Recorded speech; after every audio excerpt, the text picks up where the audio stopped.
We're very pleased to have and lucky to have with us today as our luncheon keynote speaker, Dean Lorne Sossin of the Osgoode Hall Law School, or maybe it's School of Law.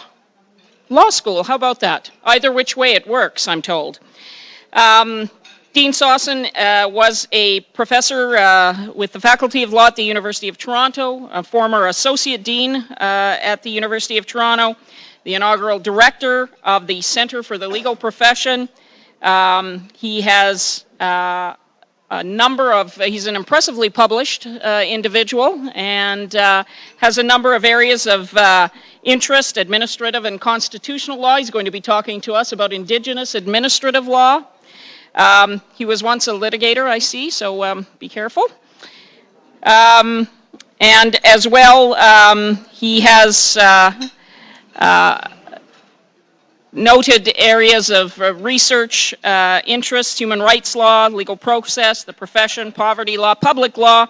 As you can see, we're very lucky to have him come and speak with us. I understand that, that Dean Sossin was recently in Costa Rica, a place bearing absolutely no resemblance to Yellowknife Northwest Territories, so the extremes of temperature, but perhaps some of us can aspire to the Costa Rican adventure as well. I'd like to welcome Dean Lorne Sossin.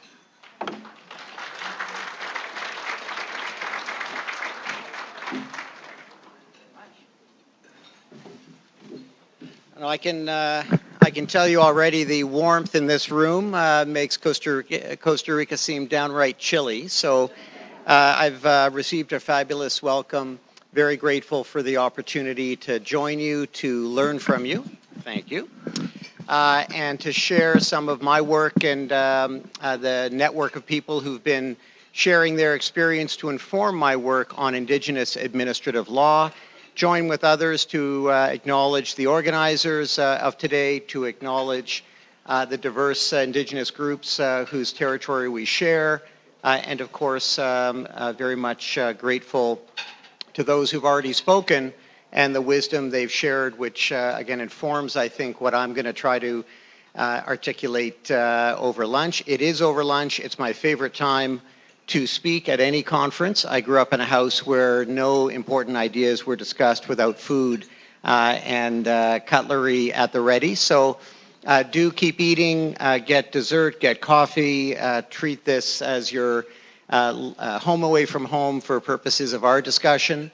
And I hope that this brings together some themes you've already been discussing and as if I'm sitting at each of your tables sharing what animates my work in this area. And it is a new and emerging and exciting and important area, I think, for anyone who cares about law, but also for anyone who's engaged in governance. Now, administrative law, I like teaching because it's not like criminal law or constitutional law where people have a movie in their mind and they know, you're fighting for high ideals, you're imbued with values. Administrative law, people tend to bring nothing but a slight sense of dread to. It doesn't have a movie version of it. But for our purposes, it really engages the entirety of accountability for the exercise of all public authority in every context, in Indigenous communities, municipal government, territorial government, provincial and federal government. Anytime anyone purports to do something or not do something in the public interest or based on a public authority, statute, delegated, rule, whatever it is, that's where administrative law resides. In other words, as I tell my students when they get over the disappointment they didn't get into constitutional or criminal law, administrative law is different because it's everywhere. Not a single person will go through a day not intimately affected by an administrative law principle. And let's hope the same can't be said for criminal justice and other areas. So it covers really two spheres, and you'll see the relevance of this, I hope, to everything in the context of your day as well by the end. One is how we make decisions that, again, exercise public authority. So the fairness question, the procedural justice question, have we reached the decision, whatever it is, in a way that is good, in a way that is attentive to people's either obligations to ensure due participation, consultation, involvement by someone who's independent and not motivated by ulterior motives or improper purposes.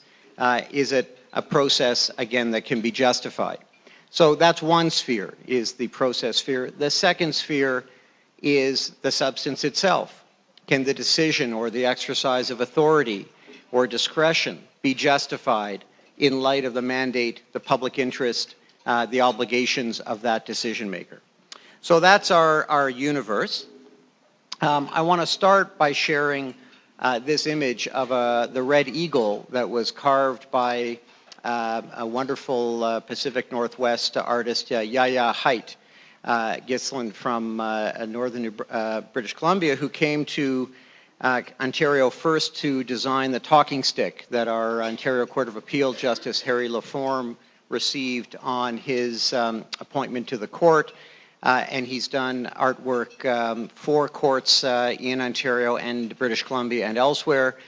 And the law school was coming to celebrate its 125th anniversary in a period of time that's covered some trailblazing moments of advancement for Indigenous lawyers, and of course long swaths of time where it was illegal to retain a lawyer if you're an Indigenous community, and exclusion from the profession. And so I put it up there because when we unveiled it to mark our 125th anniversary, we both remarked on the significance of an eagle. There's actually a hawk and an eagle, but the eagle in particular is a symbol throughout many communities, not all, for truth, for exercise of power through honesty.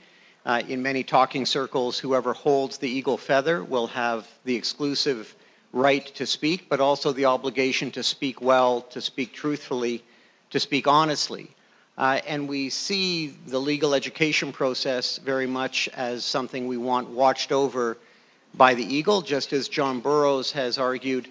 The Canadian legal system has these three wellsprings of the common law, the civil law, and Indigenous legal traditions, each diverse in its own way, but you need to be attentive to all three if we're going to have something that we can truly hold out to the world as a product of this territory and how we found ways to live together. And I also mention it because symbols are important. Symbols aren't just artwork that you pass by every day. And art isn't just artwork. Art may be how we communicate stories about justice, and justice is certainly something that we need to understand through narratives, through how it looks to different people's eyes. And you heard this morning how the same process can either seem inclusive or exclusive, depending on your perspective, whether you were part of the conversation that resulted in that standard, and how it relates to a history, a custom, a tradition, whether it be one of public administration, whether it be one of an Indigenous community.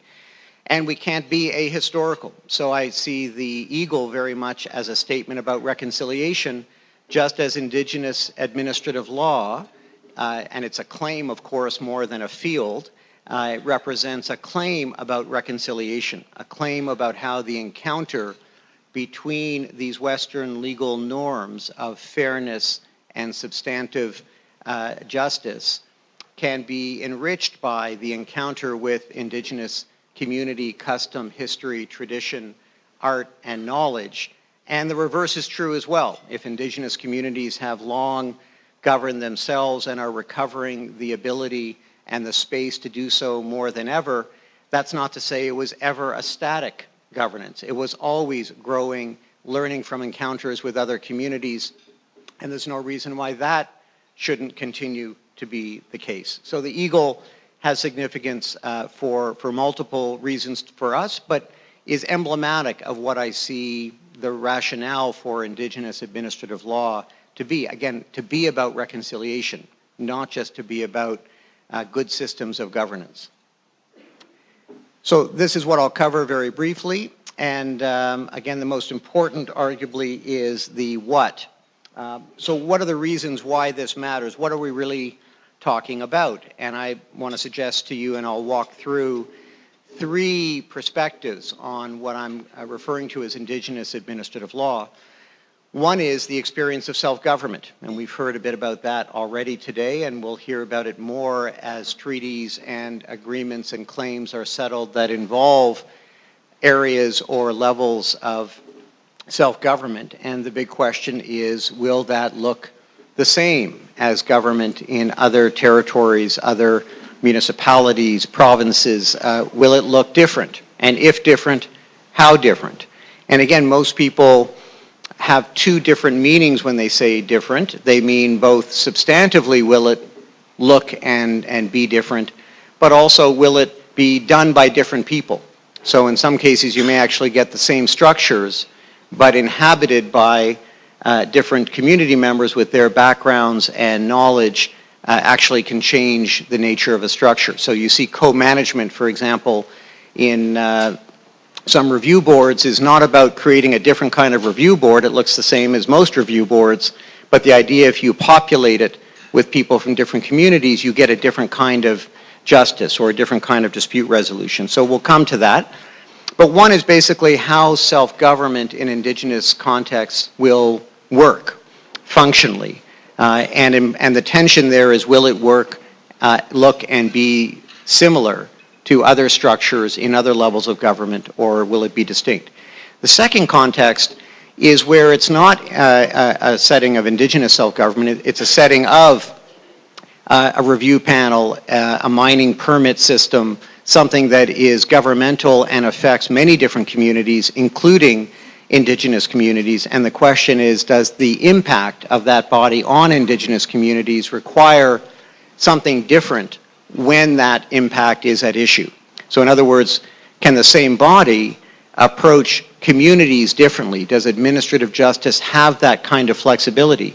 That is notably absent, for example, in how most of us think of courts, right? We think of courts as a courtroom, even though there may be a sentencing circle or a Gladue process, it's essentially just add-ons or accessorizing something that is a fixed model and that is the same model throughout a territory.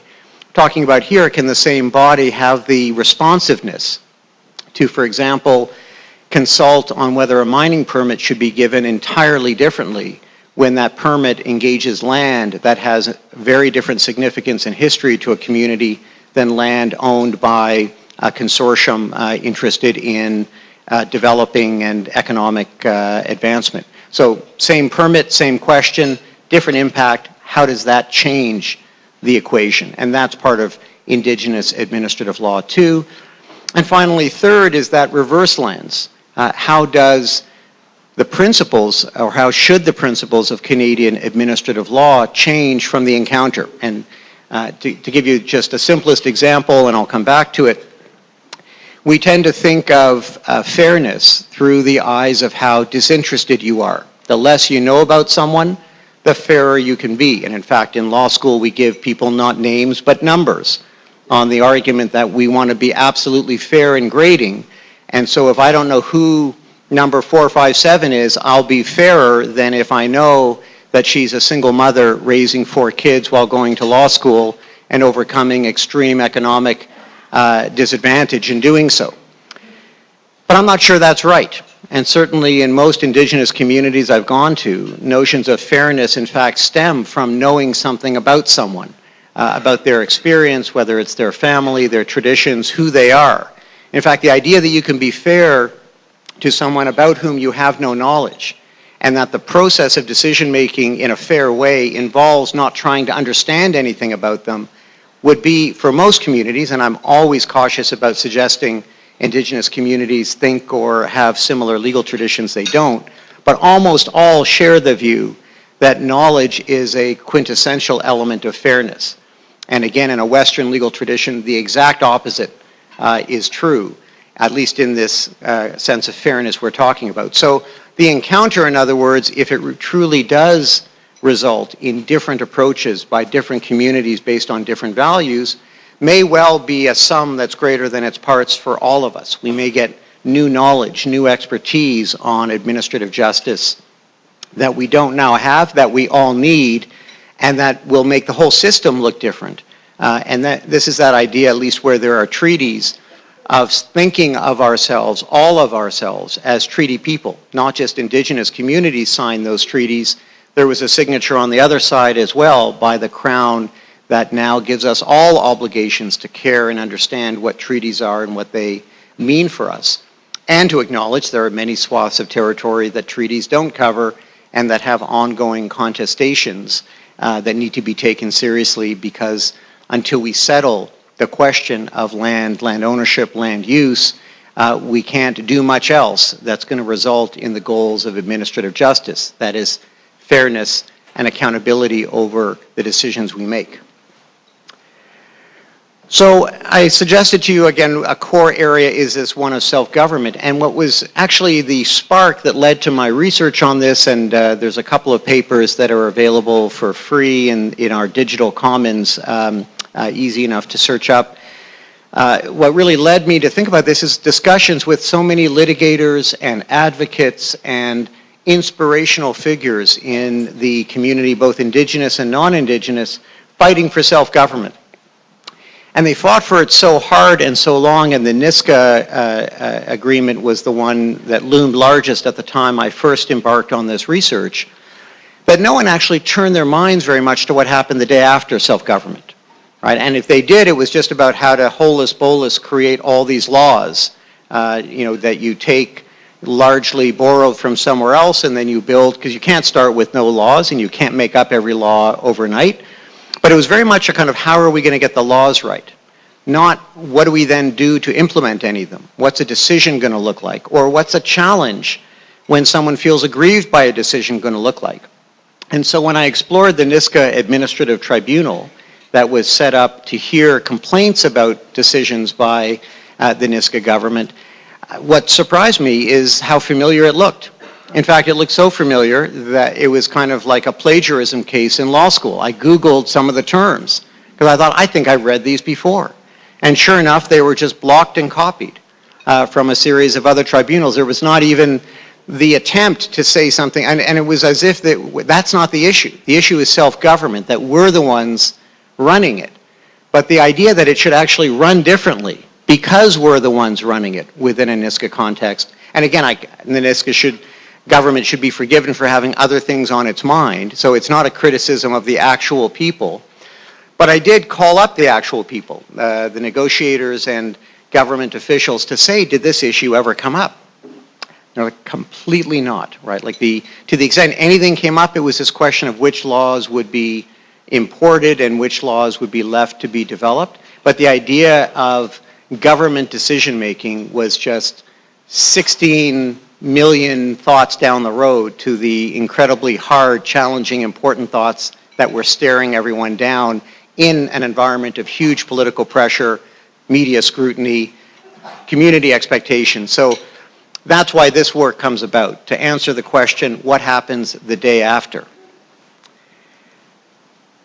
And importantly, because governance so far today has involved a lot about how decisions are made, how laws are made, or how boundaries between the political and the public administration sides of the House will work.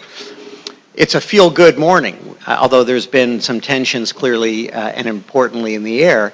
But I want to again go to that darker place when someone is really, really unhappy with a decision and wants justice, wants that accountability, believes they've been treated unfairly, or believes that a decision was about other agendas, other baggage or irrelevant considerations, things that play no role within the grant of public authority that decision maker has to give. So you're deciding on who gets resources for a community center, and it turns out you're solving the battles over who won the last election rather than any meaningful criteria about which you can transparently justify benefits to the community. Well, who gets to challenge that and where? Now, any public authority that is exercised by anyone at any time, the default is you can always go to court, at least on the grounds to say the person who did this didn't have the authority to do it. And there's no way to insulate any decision maker from at least that claim.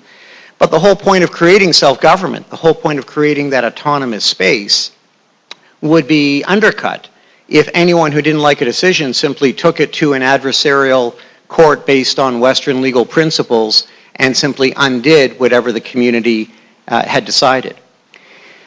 On the other hand, and sadly, and you heard this a bit in the last panel, this often has come up so far on contested band elections, when someone feels like that democratic process was taken from them, when someone feels aggrieved, the idea that there's nowhere for you to go to get outside of this context and have someone else look at it also is unacceptable. So having some attentiveness to dispute resolution, and not just to that adversarial process of judicial review, but to how can we get a process that builds in ensuring those who are going to be aggrieved, who aren't getting what they want, know they've been heard and know what the decision is based on, and have a transparency of why the limitations were what they were, what the next round might be if there's an appeal or review or tribunal or board or what have you, and know what to expect. And I've worked a fair bit with some communities trying to develop this in a way that is consistent with their own traditions. Because again, this is nothing new. It's not like historically and traditionally everyone in Indigenous communities liked every decision, right? There's always been ways to manage justified and legitimate grievances or simply personal and long-standing grudges. They all play a role in small communities in what drives people to either feel included or excluded from the process, a good process or a bad. Okay, so again, mindful of the time, I'm just going to sort of outline these, and then ideally we'll have a minute or two for questions, and I can go into more detail in all of them. But one of the most interesting are these tribunals that really exist in a Western legal foundation within the Canadian, could be provincial, could be territorial, could be federal context, but have special kinds of impact on Indigenous communities. And I've just listed a few. National Energy Board might be a good example, where they've got to decide, you know, the pipeline question generally, but the pipeline question specifically in the context of communities where their issues are different. They're concerned not about just a spill, but a spill that may affect you know, a caribou herd that is sustenance and a way of life for whole communities for centuries. That's different than the environmental concerns of a ship that might develop a leak. Not that one is more legitimate than the other, but they play out differently. So what should the National Energy Board process look like? What language should it take place in? How should someone bring a submission to the NEB? Is it with scientists that conform to a particular narrative the NEB has decided is legitimate? Or in a way a community knows to be true to how it communicates its legal concerns or its broader concerns about the land and its use?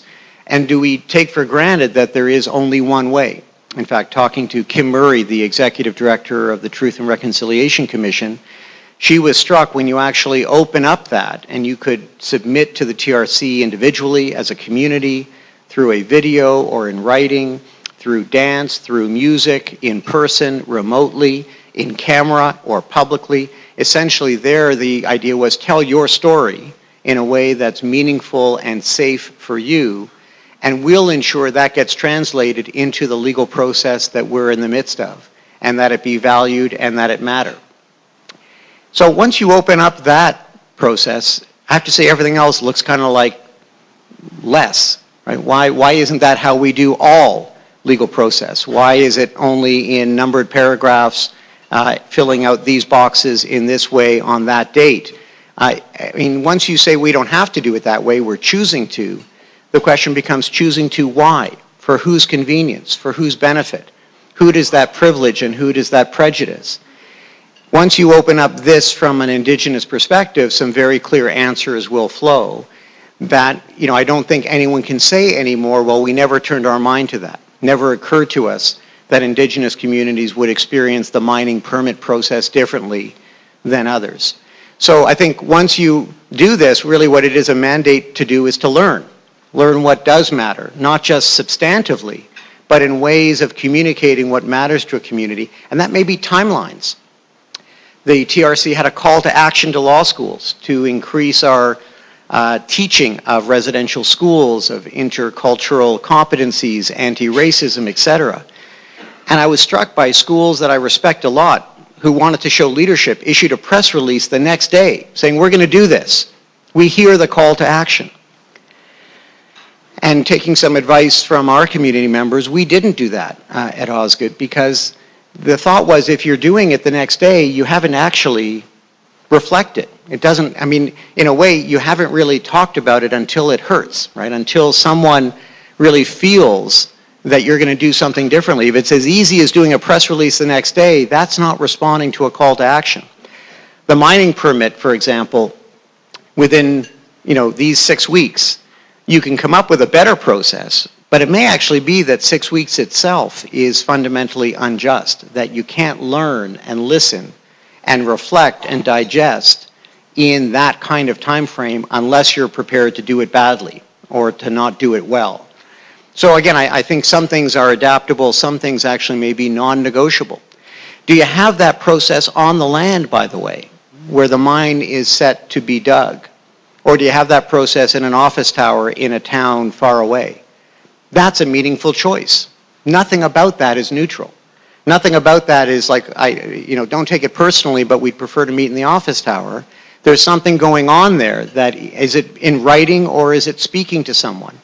And I was struck reading the report, some of you may know this, on the Nunavut Wildlife Act consultation. It's a lovely report, and it's written in a very genuine way to value the consultations. But it begins by saying most of what we heard wasn't relevant.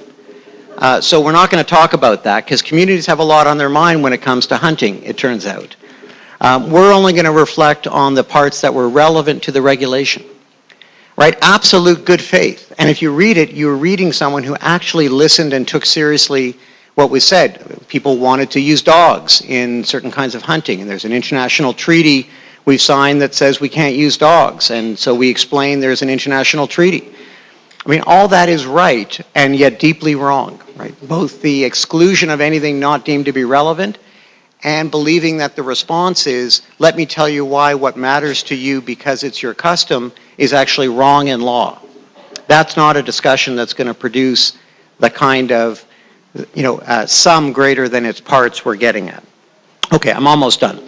So, this last piece, again, is the closest to me. I don't come to you as an expert on Indigenous customs, traditions, or ways of seeing or knowing law.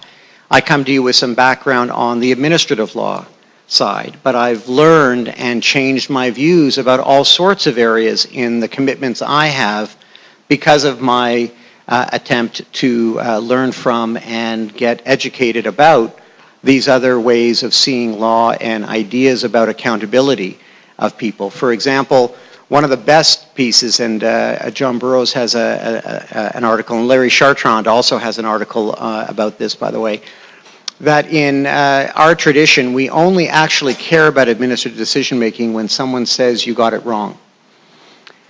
And it's actually a problem in law, right? Because how do you deal with favoritism, right? No one can challenge a positive decision.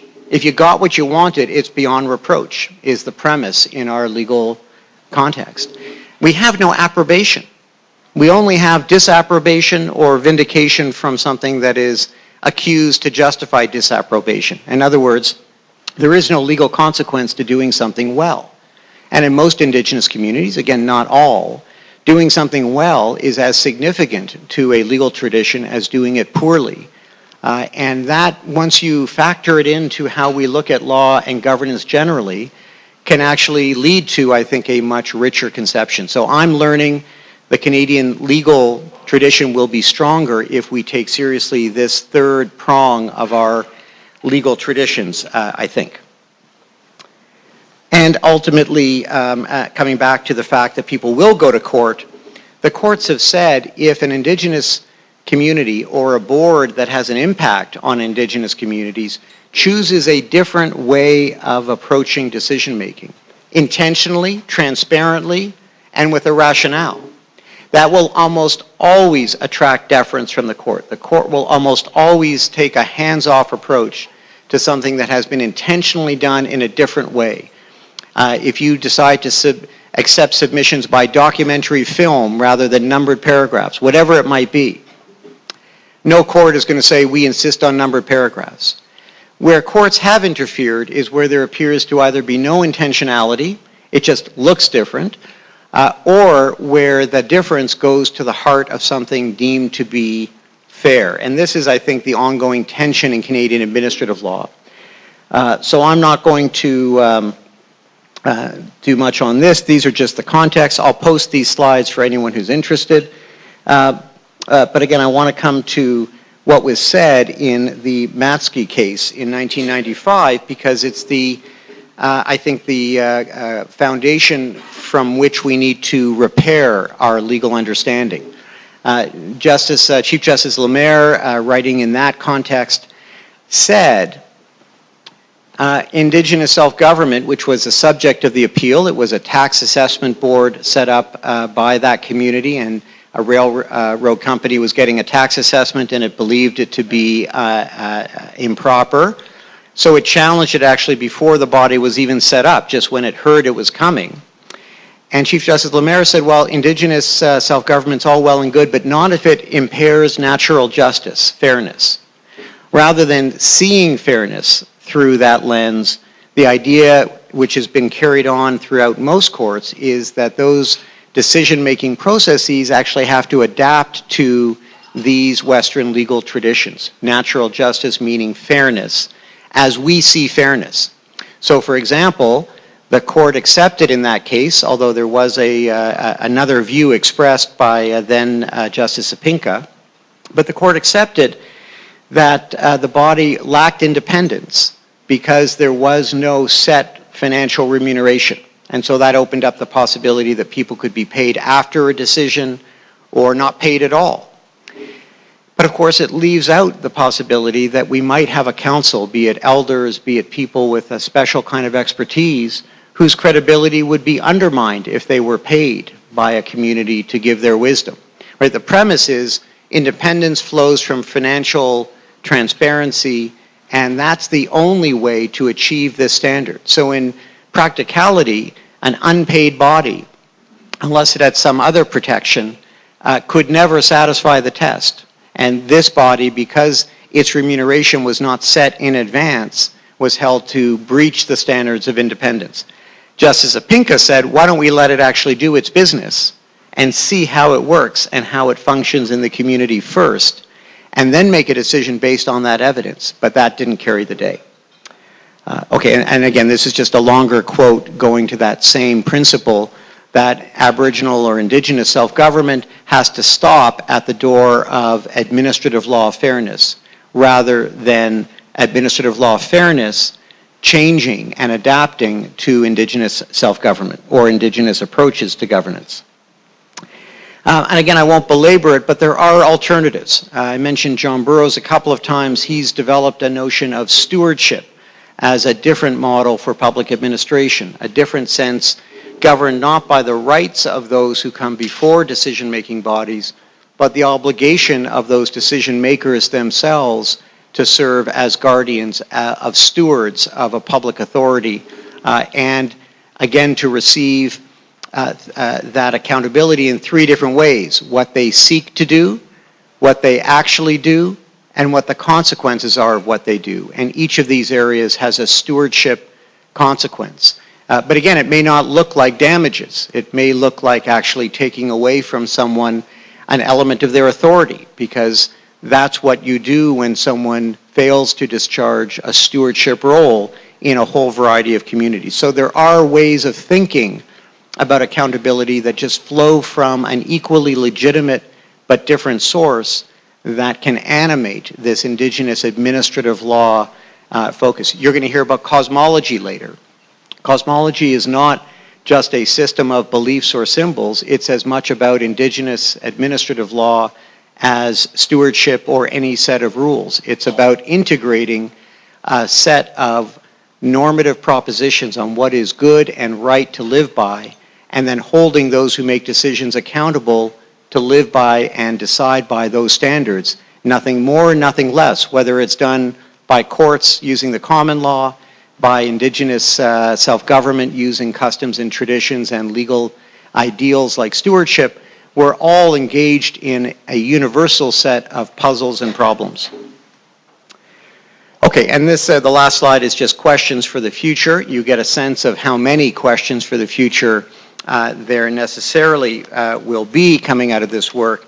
But in particular, I come back to where I started, which is what does look and feel and is going to be different about this encounter between Indigenous legal thinking and traditions and the common law or civil law or Western legal traditions that we are exploring. So when I teach administrative law now, we have a week that we finish the course on Indigenous traditions and approaches to administrative law.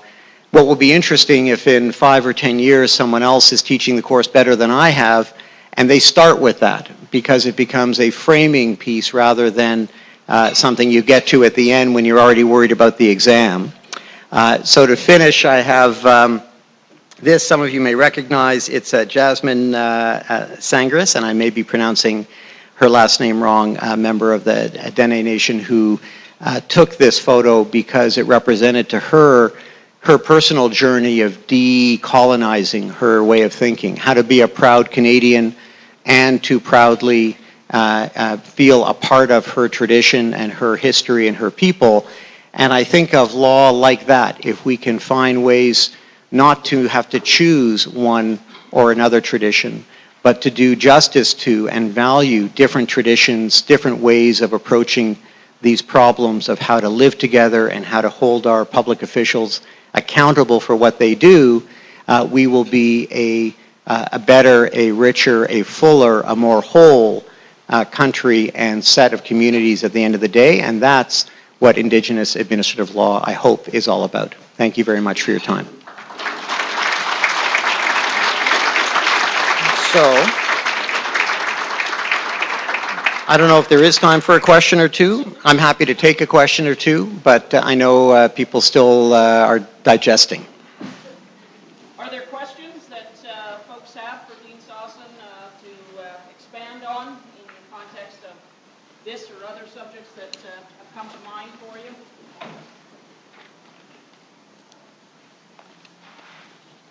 I think we've got one over here. I'll repeat the question so everyone can, even better, a microphone is on its way. There you go. Given your presentation and some of your study and research and thoughts about balancing Indigenous laws or traditional laws, laws of the land, with Western constructs and sort of the Canadian legal framework, is there a process that courts can use that is a better reconciliation of determining the paramountcy of a law and different principles? Because you obviously have highlighted some conflicts of the values or the foundations of why something is important to one group but may not be deemed fair by another. So what would a different process be to determining paramountcy of conflict of laws? Yeah, it's a very interesting question, and there's sort of two ways to go about it. One is to take an approach that some courts want to take, which is of almost complete deference. That is to say, we don't have access to these traditions, these ways of knowing law, and it's not for us to second guess those that do. So if they've come to this conclusion based on, again, that transparency, the clarity that it comes from a set of principles and rules, even if completely different, we are going to respect that decision. The second way of doing it, which again is done by courts all the time, is to say, well, we don't have access to it.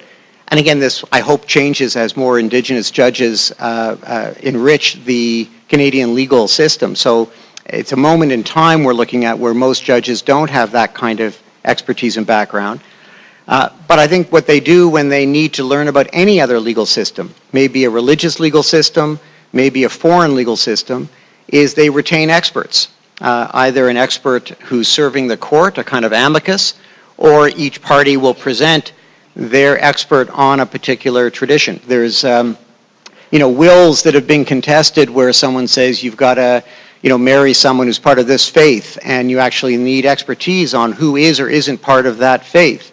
The court can't opine on what the scope of a religion is, but it can take expert evidence and try its best to decide that. And then in some areas, courts have to say, this just isn't what a court was set up to do. There are no judicially cognizable standards. So for example, if you have a dispute about cosmology within a community, and that leads to other kinds of decisions being made that someone is aggrieved by, I'm not sure what a court can say about contested views of things like that. And there are, again, analogous situations, for example, laws of who's kosher in the Jewish tradition. And one establishment charged another establishment with maligning it by saying it wasn't kosher enough and stealing its business. The court said, look, you may be right, but we can't be in the business of deciding under Jewish law who is or isn't living up to the standards of being kosher.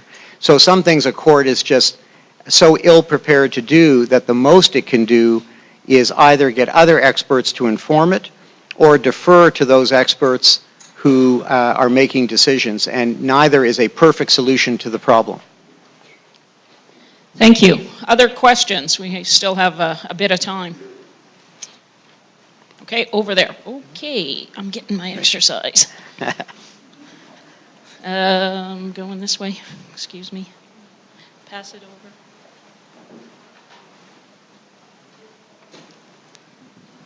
Masi, I read your article with great interest, entitled Indigenous Self-Government and the Future of Administrative Law.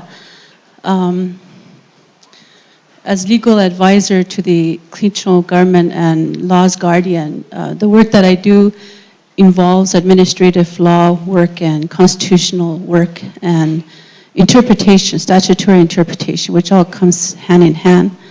One of the things that in administrative law and judicial reviews and decisions of tribunals and boards and commission and all of that, a lot of it deals with when a person, decisions are made and a person is affected by that decision and they go through a review process. And then you get into all the biases and independence issues and all that. But in terms of Aboriginal law, like the other one is all in the legal Canadian context as we know it. But in terms of Aboriginal law and in an Aboriginal government context, the issue of collectivity and stewardship and the whole notion of survival as a people, working in unity as a people and government, that creates a little bit of a challenge in terms of your approach to maintaining that collective worldview and moving forward as a people in a governance, in a traditional governance system. So I was just wondering in your research whether, I think your article touches a bit about that, but if you could maybe, I wouldn't mind hearing your views on that. Yeah, I think there's actually two contexts in which that comes up, and it's a very important point. One context is that a lot of the effect of both the Indian Act, of the colonial period, and even now of some kinds of delegated authority is actually to create much more hierarchy in communities than historically would have existed.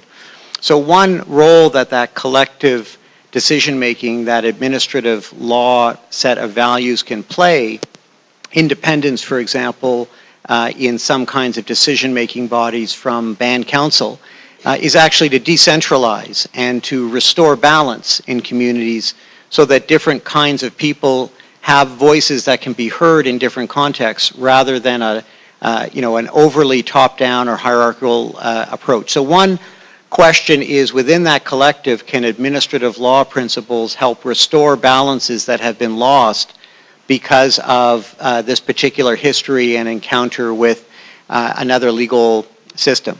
But the second, I think, is equally important, which is, are there ways of capturing that collective obligation, survival as a people? For example, over the rule that a certain language has to be spoken in a council chamber.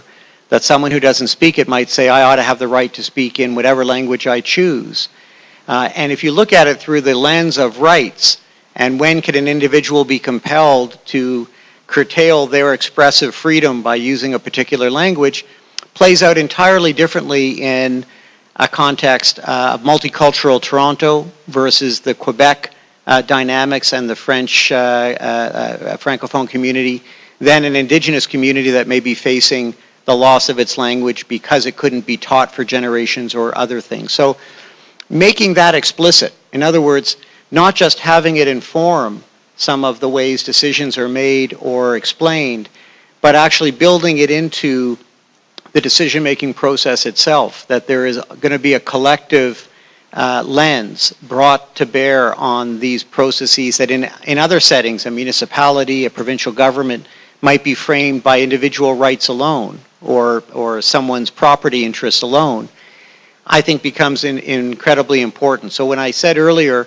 I'm looking for what ought to be different, not just what is different, I think, if anything now, looking at these legal structures, if there's a worry, it's that they look too much the same, that there looks to be, in other words, too little attempt to align those legal standards and rules and decision-making processes and tribunals with an attempt to bring in that collective wisdom or that customary historical, traditional kind of wisdom and knowledge, which again hasn't been, it's been valued as many things, valued as culture, or valued as continuity, but hasn't been valued as law as much as it, I think, could be and should be going forward, if the community views it as a standard they want to live by. Again, the whole idea of imposing those from elsewhere is part of what got us in this situation in the first place. So it's got to come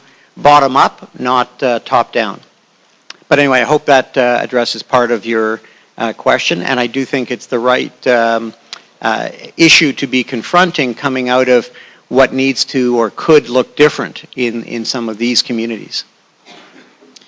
Thank you. We have time for probably one more quick question, if folks have it, and you're going to have to raise your hand high because I'm short.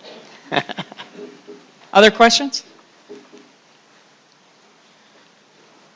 Okay. I'd like to thank Dean Sossin for taking the time to speak with us. There are a number of complex and fascinating issues that were addressed. One of the things that I'd like to say struck me the most was the idea, and it was a simple one at the beginning of your talk, that we're all treaty people, and that we hold, those of us from the non-Indigenous community hold the obligation to steward that as well. And so, amongst other things, that was a very meaningful commentary for me. I want to thank you again, and appreciate your time with us today. Thank you. Thank you.